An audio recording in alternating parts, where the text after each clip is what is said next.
I thought I had everything under control until that Tuesday morning when my world started unraveling. "Sarah, can you pick up my dry cleaning today?" David called from the kitchen, already scrolling through his phone.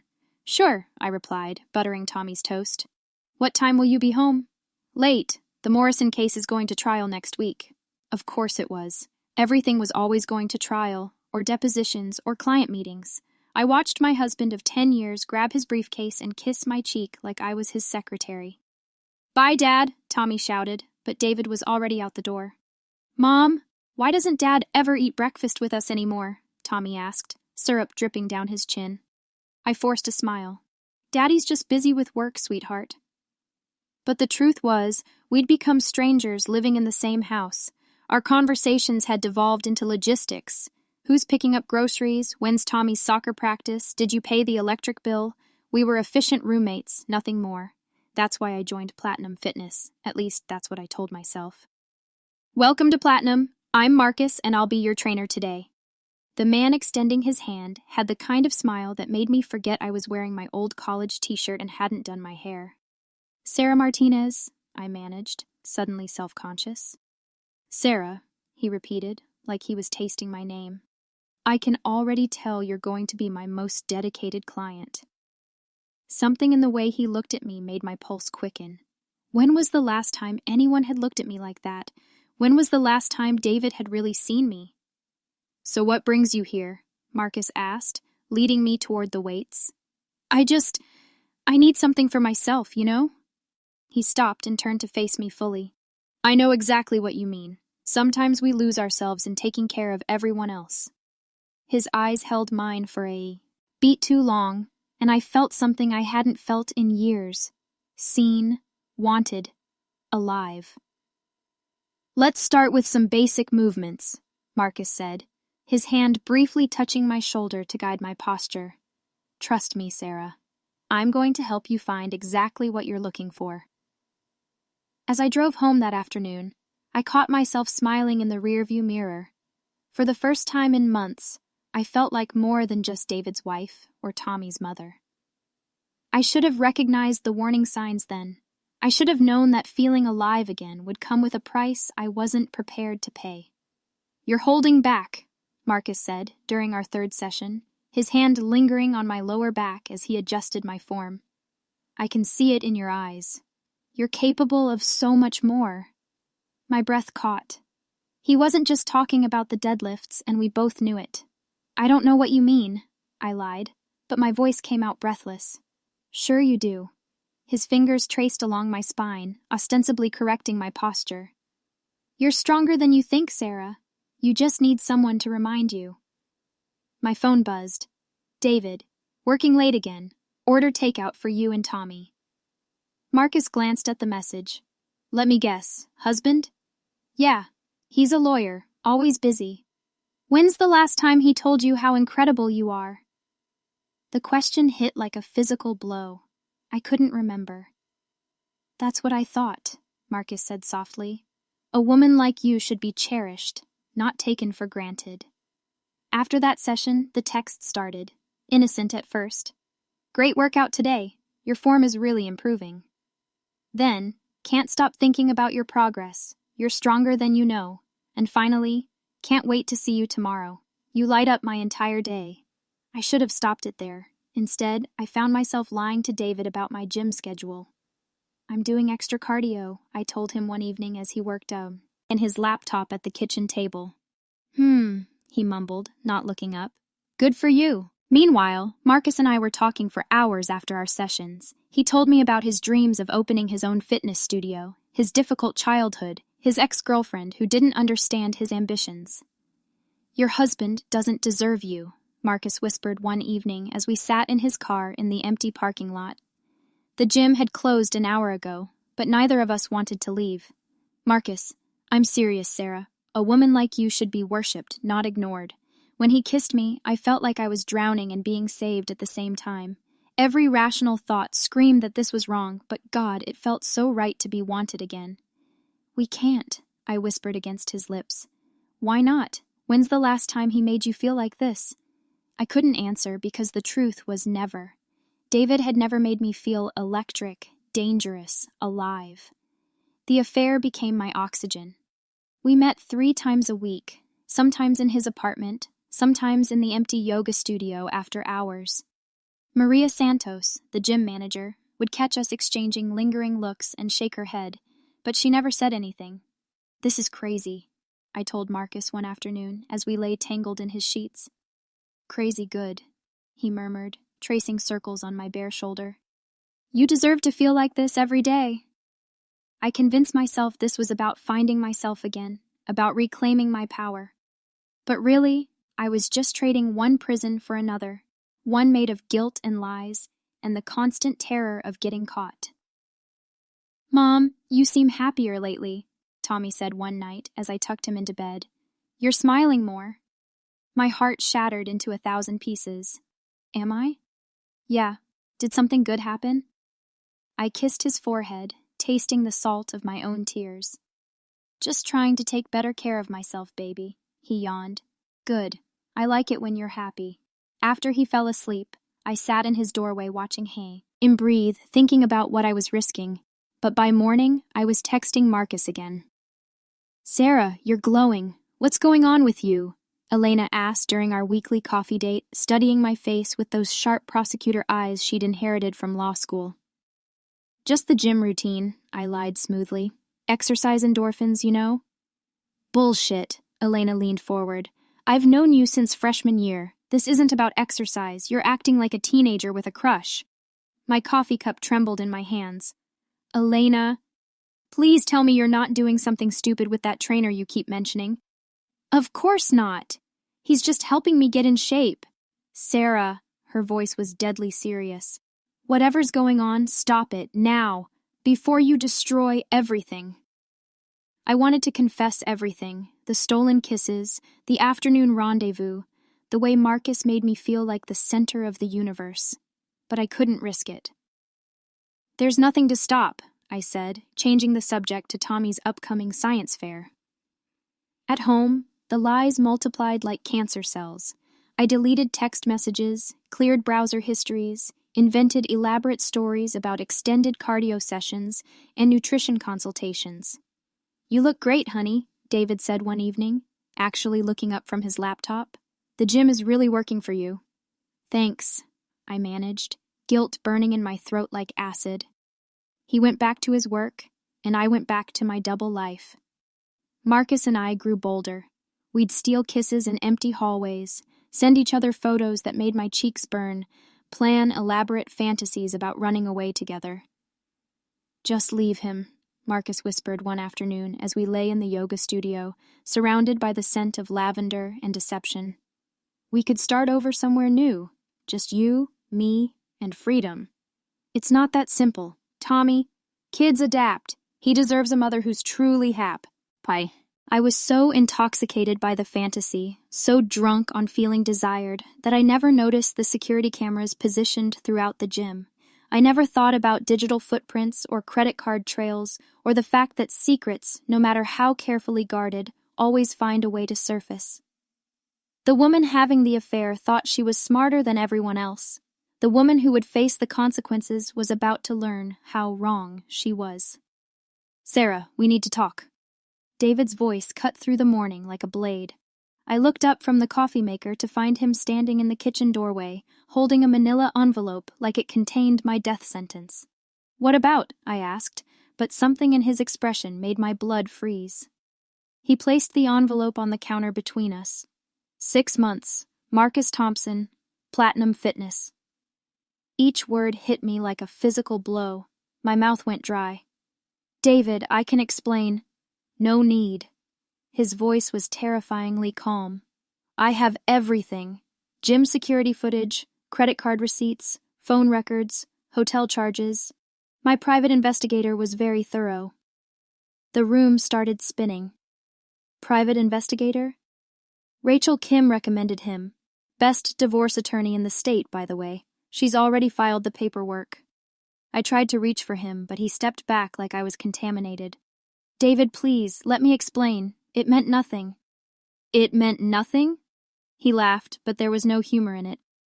6 months of lying to me, to our son, meant nothing? Meeting another man 3 times a week meant nothing? Dad? Mom? Why are you yelling? Tommy's voice floated down the stairs. David immediately softened his tone. Good morning, buddy. Go get ready for school. Mom and I are just having a grown-up conversation. The moment Tommy's footsteps faded, David turned back to me with renewed fury. You see that innocent boy? That's who you betrayed. Not just me. Him. David, every lie you told, every night you came home from another man's bed and kissed our son goodnight, you betrayed him too. The weight of what I'd done crashed down on me. I'm so sorry. I never meant for this to happen. You never meant to get caught, he corrected. There's a difference. Rachel says with the evidence we have, I'll get primary custody. Your affair, the deception, the fact that you brought another man into our family's orbit, it all works in my favor. You can't take Tommy away from me. Watch me. David picked up his briefcase. I've already moved into the downtown apartment. You have 30 days to figure out your next move. He paused at the door. Oh, and Sarah? Marcus got fired yesterday. Turns out the gym has a strict policy about trainers sleeping with married clients. Maria Santos finally decided she couldn't look the other way anymore. The door slammed, leaving me alone in the kitchen that suddenly felt like a crime scene. My perfect life wasn't just cracking, it was completely destroyed, and I had no one to blame but myself. I called Marcus with shaking hands. It went straight to voicemail. I tried again, and again. Sarah, I can't talk right now. David knows everything. He has footage, Marcus. From the gym. You got fired? Silence stretched between us like a chasm. When he finally spoke, his voice was different, colder. Look, this is getting complicated. Maybe we should take a break until things cool down. A break? I couldn't believe what I was hearing. Marcus, we talked about being together. You said you loved me. I said a lot of things. His tone was dismissive now, nothing like the passionate whispers I'd grown addicted to. But I never signed up for divorce court and custody battles. This is too messy for me. The line went dead. The man I'd destroyed my marriage for had just abandoned me without a second thought. Elena arrived within an hour of my frantic phone call. She took one look at my tear-streaked face and pulled me into her arms. Oh, honey, what did you do? Between sobs, I told her everything. The affair, the discovery, David's threats, Marcus's abandonment. Elena listened without judgment, but I could see the disappointment in her eyes. Sarah, I tried to warn you months ago. I could see something was wrong. I know, I'm so stupid. I threw away everything for someone who doesn't even want me now that things got complicated. What about Tommy? Elena asked gently. Have you told him anything? Fresh tears came. How do I tell my 8-year-old that Mommy broke up the family, that Daddy might not let him live with me anymore? Over the next few days, I tried desperately to reach Marcus. His phone was disconnected. His apartment was empty. Apparently he'd moved out overnight. It was like he'd never existed, except for the wreckage he'd left behind in my life. My lawyer's consultation was brutal. Mrs. Martinez, I'll be honest with you. With the evidence your husband has, and given that you're the one who had the affair, your chances of getting primary custody are slim. Tommy started asking questions I couldn't answer. Why doesn't Daddy live here anymore? Did I do something wrong? No, baby, you did nothing wrong. This is between Mommy and Daddy. But even as I said it, I knew I was lying again. Tommy was paying the price for my selfishness, and that knowledge was more devastating than losing David or being abandoned by Marcus. Your Honor, Rachel Kim said with professional precision, the evidence clearly shows a pattern of deception that lasted 6 months. Mrs. Martinez willfully engaged in adultery while maintaining a facade of marital commitment. I sat in the defendant's chair, watching my own betrayal projected on a large screen. There I was, kissing Marcus in the empty yoga studio, my hands tangled in his hair while my wedding ring caught the light. Seeing my infidelity broadcast for everyone to see was the most humiliating moment of my life. This demonstrates a fundamental lack of judgment that raises serious questions about her fitness as a custodial parent, Rachel continued. Judge Patricia Williams, a stern woman in her 50s, listened with an unreadable expression. David sat across the courtroom looking like a stranger. The man I'd been married to for 10 years wouldn't even make eye contact with me. During a break, I approached him in the hallway. "David, please, we don't have to destroy each other like this." He turned to face me, and for a moment, I saw a flash of the man I'd fallen in love with. But it was gone quickly. "You destroyed us, Sarah. I'm just protecting what's left. Tommy needs both of us. Tommy needs stability. He needs to trust the people who are supposed to protect him. You broke that trust." The worst part was that he was right. I had broken the trust of the two most important people in my life, and no amount of apologies could fix that. Elena testified as a character witness for me. "Sarah made a terrible mistake," she told the court, "but she's a good mother who loves her son. She deserves a chance to make this right." But when Maria Santos took the stand, any hope I had evaporated. "Mrs. Martinez and Mr. Thompson were reckless," she said. "They used our facilities for their affair, putting our business at risk. I should have reported it sooner, but I hoped it would end on its own." Judge Williams asked if I wanted to make a statement before she rendered her decision. I stood up, my legs shaking, and looked directly at David. "I know I don't deserve forgiveness. I know I broke something that can never be fixed. I'm not asking for mercy for myself. I'm asking for mercy for Tommy. He shouldn't lose his mother because of my mistakes." Judge Williams took a 15-minute recess. Those 15 minutes felt like 15 hours. I sat watching David's calm confidence and feeling my world crumble piece by piece. When the judge returned, her expression revealed nothing. "In the matter of Chen versus Martinez, I have reviewed all evidence and testimony presented. Mrs. Martinez, your actions over the past 6 months demonstrate a pattern of deception and poor judgment that cannot be overlooked." My heart stopped beating. However, I also recognize that marriage is complex and people make mistakes. The court's primary concern is the welfare of the minor child, Tommy Chen. She looked directly at me.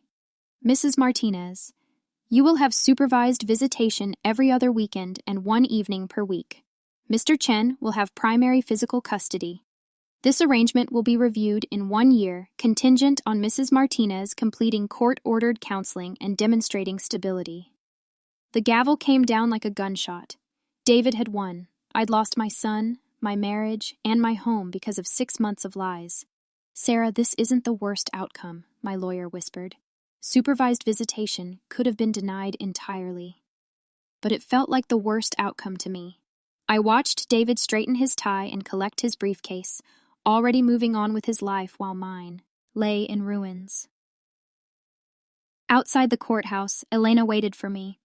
She didn't say anything, just held me while I cried on the steps where other people's lives were being decided by strangers in robes. "What do I do now?" I asked her. "Now you rebuild," she said softly. "You take responsibility, you get help, and you prove you deserve a second chance." David walked past us without stopping, but he paused just long enough to say, "Tommy's counseling session is Thursday at 4. You're welcome to attend if you think it might help him understand why his family fell apart." The invitation was wrapped in accusation, but I grabbed onto it like a lifeline. "I'll be there." He nodded once and walked away, taking my old life with him. I stood on those courthouse steps, legally divorced, practically homeless, and completely alone. The woman who had walked into that building still believed she could manipulate her way out of consequences. The woman walking out finally understood that some choices can't be undone. "Mom, why did you and Dad get divorced?" Tommy asked during our supervised visit 6 months later. His innocent eyes searched my face for answers I wasn't sure I should give. I chose honesty, age-appropriately delivered. "I made some bad choices that hurt our family, sweetheart. Sometimes when grown-ups make really big mistakes, they have to live with consequences. Do you still love Dad?" The question hit me like a physical blow. "I'll always love your father, Tommy, but love isn't always enough to fix the things we break. Accepting responsibility without making excuses is the first step toward healing," Dr. Jennifer Walsh told me during our last session. "But rebuilding trust, with yourself and others, takes time." Marcus never tried to contact me after that last phone call. I heard through gym gossip that he moved to another state, probably to start over with a clean slate, the luxury I was never given. But I've learned to be grateful for his abandonment. It forced me to face the truth about what our relationship really was. Not love, but mutual using wrapped in romantic delusion. "Sarah, I need to tell you something," Elena said carefully during one of our coffee dates. "David's dating someone. Rachel Kim, his attorney." Honestly, I felt relieved. David deserves someone who won't betray him. I proved I couldn't be that person. The hardest part isn't losing David or even losing primary custody of Tommy.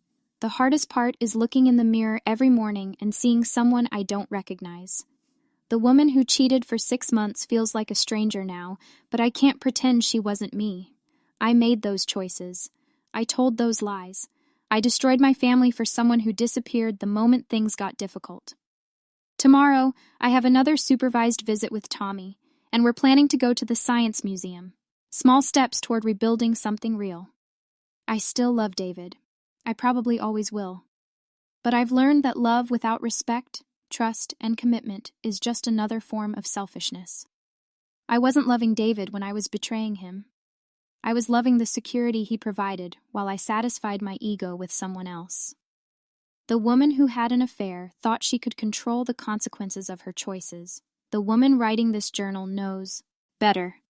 Some mistakes teach you who you really are, and some prices can never be paid in full.